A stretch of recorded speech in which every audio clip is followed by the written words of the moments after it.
MCD के mayor और deputy mayor चुनाव में बीजेपी नंबर गेम में आम आदमी पार्टी से पीछे है।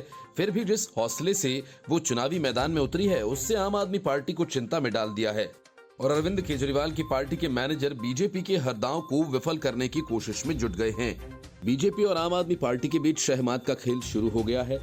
आम आदमी पार्टी के पास बहुमत का आंकड़ा है, लेकिन बीजेपी कैसे नंबर गेम जुटाएगी? एमसीडी सदन में बीजेपी के पास मेयर और डिप्टी मेयर की जीत के जादुई आंकड़े नहीं हैं। इसके बावजूद बीजेपी ने सभी पदों के लिए अपने उम्मीदवार उतारे हैं, लेकिन उन्हें जीतने के लिए पार्षदों का बहुमत जुटाना होगा। एमसीडी में मेयर चुनाव के लिए 250 पार्षद, दिल्ली के 7 लोकसभा सांसद, 3 राज्यसभा सदस्य और विधानसभा के 14 विधायक मतदान करेंगे। इस तरह से कुल 274 सदस्य मतदान कर सकते हैं, जिसके लिहाज से मेयर सीट जीतने के लिए 137 वोट हासिल होने चाहिए। आम आदमी पार्टी के पास बहुमत के लिए पूरा नंबर गेम है, जबकि बीजेपी नंबर गेम में काफी पीछे है। आम आदमी पार्टी के पास एमसीडी में 134 पार्षद हैं, 3 राज्यसभा सदस्य और 13 विधायकों को मिलाकर 150 सदस्य होते हैं। बीजेपी के पास 104 पार्षद हैं और एक निर्दलीय पार्षद भी साथ में है। इस तरह से ये आंकड़ा 105 पहुंच गया। इसके अलावा बीजेपी के 7 सांसद और 1 विधायक का वोट मिलाकर पार्टी 113 के आंकड़े को छू रही है। वहीं कांग्रेस के 9 पार्षद और निर्दलीय 2 पार्षद हैं। बीजेपी अगर इन पार्षदों का भी समर्थन जुटा लेती है तो उसका आंकड़ा 134 ही पहुंच रहा है। इसके बावजूद वो बहुमत से पीछे है। एमसीडी चुनाव में भले ही बीजेपी को आम आदमी पार्टी ने पछाड़ दिया हो, लेकिन मेयर चुनाव में अब उसे क्रॉस वोटिंग का डर सता रहा है। इसके लिए वो उन्हें पंजाब भेज सकती है।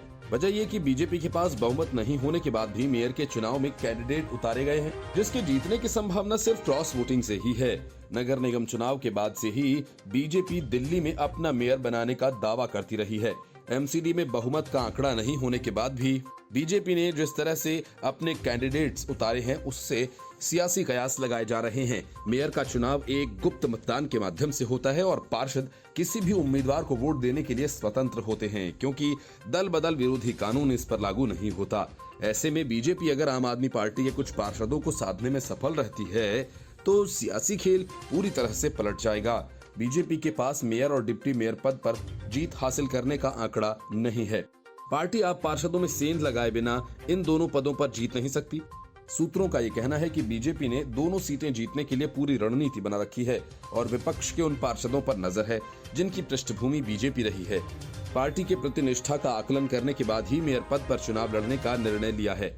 आम आदमी पार्टी में दूसरे दलों से गए पार्षदों को साथ लेने की प्लानिंग है, जिसकी वजह यह है कि पार्षद आसानी से दल बदल कर सकते हैं और उनके लिए नियम अड़ंगा नहीं बनेगा।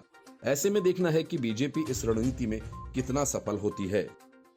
Bureau report, news of India.